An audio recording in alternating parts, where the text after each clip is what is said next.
Hello, I'm Stephen. I hope you had a good weekend. It's been pretty interesting with one thing and another, hasn't it? But today we're going to talk about City's win at Leeds, because I think that's some interesting elements of the game, particularly the second half, which I think are worth touching on. But before we get started, I always forget this, so please like, subscribe. It does help, apparently.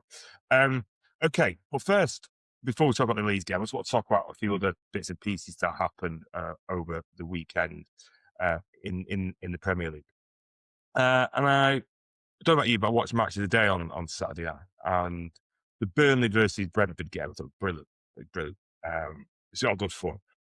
But VAR, right? And I don't want to sound like a VAR, but I really don't. There's nothing. I really don't understand. I don't like talking about it. I find it dull. But from someone like me who really wanted VAR to come in and start with, thinking, right, great, what can possibly go wrong here? Referees give decisions, you watch it back on a video, and you correct it. What could possibly go wrong? But when you do something like this, as is now happening, we have, or they have, let a genie out of a bottle, and we're in the world of unintended consequences. I am willing to bet, if you'd have said to somebody, the day VAR is introduced, reason for it being is to spend 6 minutes to disallow a goal in a Burnley game against Brentford, they'd have laughed you outside and said, no, of course it's not there for that. No. It's a clear and obvious error. It's for clangers. And I think everyone would accept that and go, right, yeah, that's fine. That's great. Yeah, to do that. But when you start getting busy, so the first Burnley goal that was disallowed was for offside. The offside was on the touchline anyway, so it wasn't like the immediate goal score. It took them 3 minutes to do that. Now, I thought they sent the alternative offsides were to speed things up. Obviously, something that must have gone wrong, or it's not as sensitive as they'd like it to be. But what are we doing? What is the problem it's trying to solve? Now, what problem is it trying to solve? It's trying to help referees come to the correct decision. If you're arguing over, the length of someone's toe or a shoulder being offside, or is it his arm or is it his shoulder, let's debate that for several minutes. Then we're in a world that I don't think anyone really wants to be in. And then that goal at the end, the 6 minute wait, he chested it, might hit his arm, might not. He volleys it in. The place goes mental. Burnley haven't had a lot to cheer this season, have they? Let's be honest. The place goes mental. And then, oh no, hold on, hang on. And if you're in that ground, or even if you're watching on the TV in a live game, football is about raw emotion, isn't it? Football is about the goal. That's it. It's a low scoring game. That was the 7 goals in the Burnley Brentford game. But typically speaking, football is a low scoring game. Fine margins, low goal, right? And if you're going around looking for reasons to disallow goals, well, bear in mind the referee gave the goal. So clear and obvious error, right? 6 minutes. 6 minutes. Alan Shearer was on Match today saying there's 5 in the studio and 4 said we can't talk. So what are we doing? What we doing? And the Premier League are looking at, TV rights stagnating and looking to flog it abroad and all the rest of it. If you stop games, the advertisers at half time and full time aren't going to be happy. They will have their slots. They're getting pushed out to a different time slot. And then you've got people watching going, what we're watching this for? What we're watching this for? If you have to argue at every point, because it's not about every point. What do you think about football? You didn't start going because you wanted to watch people draw lines and make sure everything was perfect. Right? Football's an imperfect game. It's Monday. This happened Saturday, and I can still talk about it and still be unsure. You could do it. You could do it forever. You could take every goal forever and you find something. But that's not what it's all about. And then look at the Arsenal game. I'll come on to the Arsenal game in more detail. But Declan Rice, handball and foul. That's all right. You can do that. But you can't. You shouldn't be able to, should you? You've been 6 minutes to have disallow a goal. Surely we should be looking to give penalties for blatant holding and blatant handballs.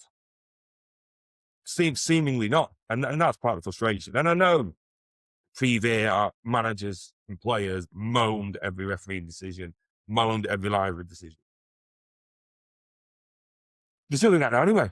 So it's not going to solve anything, has it? And if they keep saying, yeah, you get 98% of the decisions correct, well, of course they will, because they mark their own homework. So it's always going to be correct. So if you look at, for example, that United game, how do you get a penalty sending off for that? VAR is there, right? You can see he's made a meal of it. He should not be able to benefit from behaving like that. I think it was said, yeah, he was foul, but we're not giving penalties because swats like him behave like that. No, it's just out of order. It's out of order. And again, it's just low-scoring game. Oh, you get a free shot and a man sent off for something innocuous like that. Pathetic. And I don't know where we go. It's a matter of abolish, shall we? Maybe we will. Maybe have a season without it and go, right, you've moaned about it, everyone's moaned about it, and a season without it. But you're not allowed to complain about any refereeing decisions ever again. Would you sign up for that? Don't know, you know. Don't have. Would people sign up? Everyone says we're in it. Well, let's get rid of it, but you can't moan if the referee makes an error. Unless it's a major error, of course. Bernardo Silva's get kicked in the chest right in front of the linesman, nothing given. A couple. And we'll cut to our game in a bit. Arsenal and Chelsea then, yesterday afternoon. After watching our game, I thought, we don't look like champions. So I put Arsenal game on with it. Let's see what they're all about. Not a lot happened, did it? Particularly in the first half. Nothing happened less. A few free kicks, a few corners. The handball, the foul, but that would not give it. Robert Sanchez, in the first half, made two handballs. I mean, I said in the video on Friday that I don't think he'll be able to cope with Arsenal set pieces, but I think then you make it quite so obvious. You know, the free kick just before the goal as well is nowhere near. I find it remarkable at Chelsea, they spent fortunes. They even buy players and let them play for other teams. Yet they can't organise themselves a goalkeeper who is half decent. And I know they had a couple of saves and whatever else, but fundamentally, that's a liability. It's a liability, that Sanchez. Would they look at someone like James Trafford to go for next season? He cost, wouldn't he? What, 60 million quid?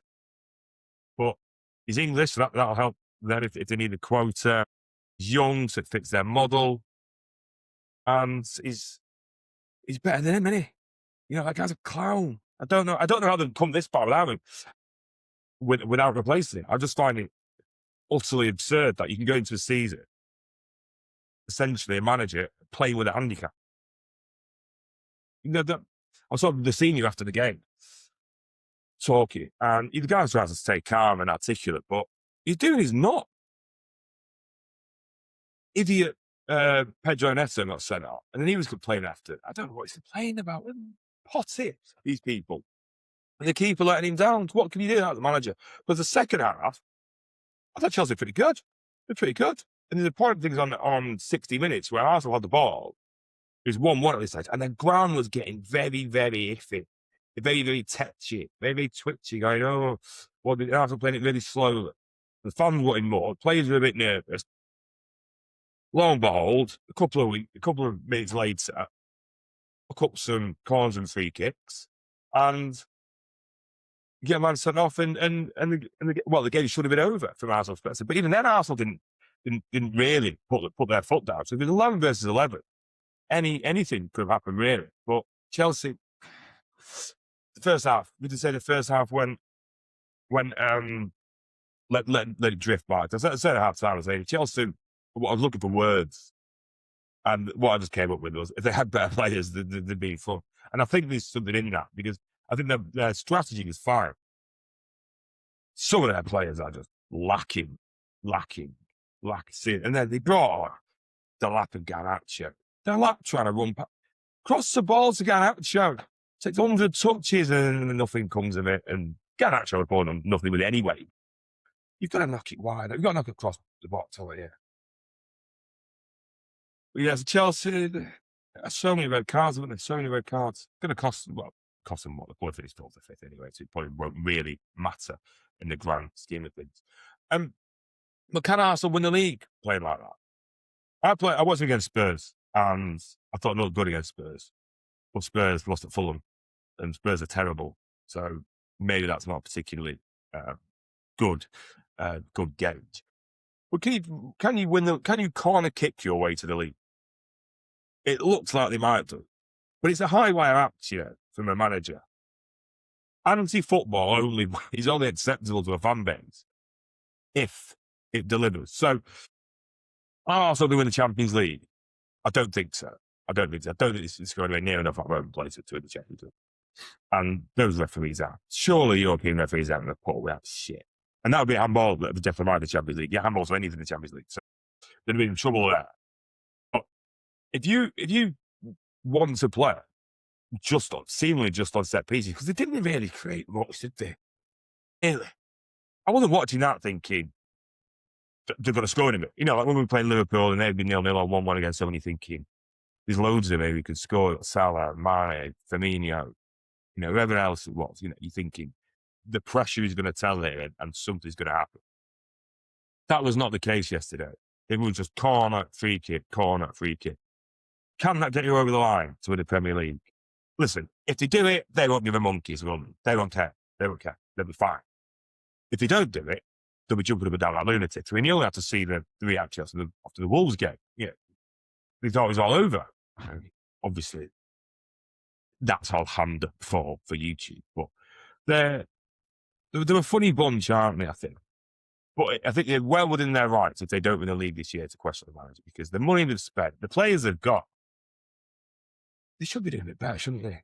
From a actual playing football standpoint. But I don't know. They've got Everton at home in a couple of weeks. Be interested to see how that works, because Everton are geared up for that sort of defending that approach, aren't they? So, but we'll talk about that near the time. In terms of Manchester Spurs, then are they going to go down? Probably not, but they might do. I mean, West Ham, they got tated, didn't they? And not help that goal difference. Nottingham Forest lost a game, so they probably will stay up. I keep saying the ball in 2 or 3 games. Heckheads do. We've got Crystal Palace next, and Palace, decent outfit on the day. It'd be interesting to see what happens with Tottenham, because not going to sack the manager, are they? No matter how bad he does. We just have to see what goes on there. But they're in the shit big time. Because last year they made us all comfortable, didn't they? Oh, don't worry that we're 17th. These 3 teams are dead. We don't have to worry about them. I'm going to concentrate on the Europa League, and that's it. We'll be fine. Don't you worry. Nah, you could tell yourself that story last season, and you can get yourself comfortable with it. And they won the Europa League, so that's fine. But what they're doing this year, concentrate on the Champions League. Jesus. They're just no good. They're just no good. So I'd like to say, it would be good when it went down, but I just can't see West Ham and Forest getting more points in them, because they need significant more points in them. I just can't see it, because I don't rate either of those 2 teams either. Okay, so we'll talk about our game with Leeds. Great result. I took a bit of criticism on social media, which I think I accept the criticism, because I may have been a bit harsh. I said it was shit, which was probably a bit harsh, wasn't it? Before the game, we had no Haaland. Let that come out early, just for the game, an hour for the game or so. And I was like, oh, that's a shame. It was never going to wash as an excuse, was it? That we didn't beat Leeds because Erling Haaland that play. Well, they haven't got Haaland either. They've got Calvert-Lewin. We've got Semenyo, Marmoush, and countless others. So it was never going to wash as an excuse if we didn't do the business, particularly because we're only in March now. Not 10 more league games, more cup games, more Champions League games, hopefully. Haaland's not going to play the game anyway. So we need to get Marmoush up to speed and develop other ways of playing without it, because you can't play the game, can you? And you're going to go down injured at some point.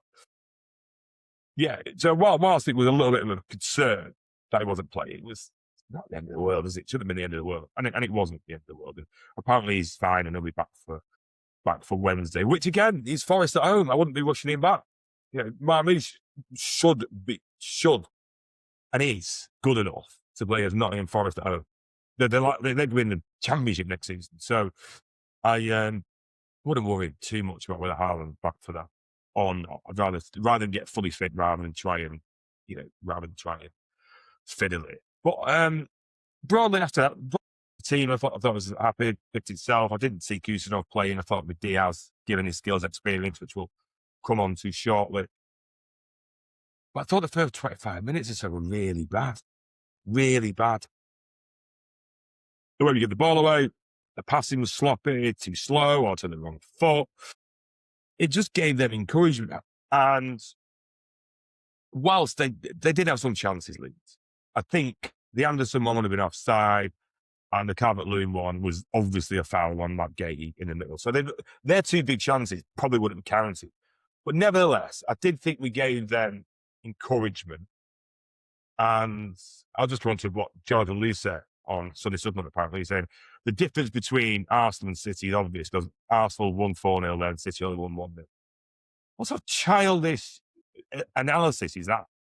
You can say about Wolves, couldn't you? We weren't Wolves. They drew Wolves. That's not how it works. Is it? Leaflet made some errors in that Arsenal game and adjusted. So it's just silly, childish, but I just need to get it off my chest. So yeah, but I thought the pass was sloppy. I didn't think we were great.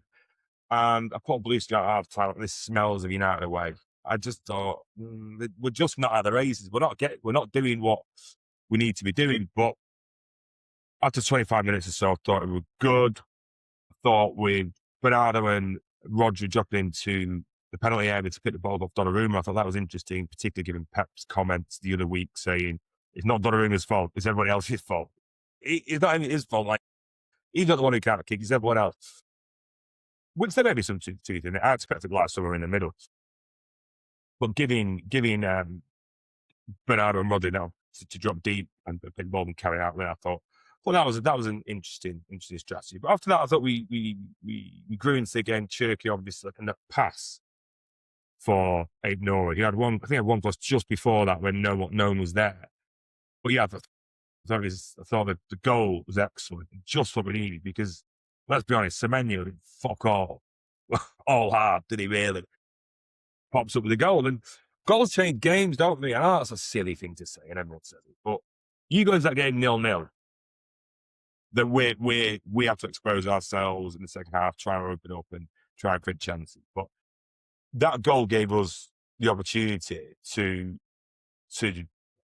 be better in the second half. Really, I thought passing was better, the controls a bit better, not great.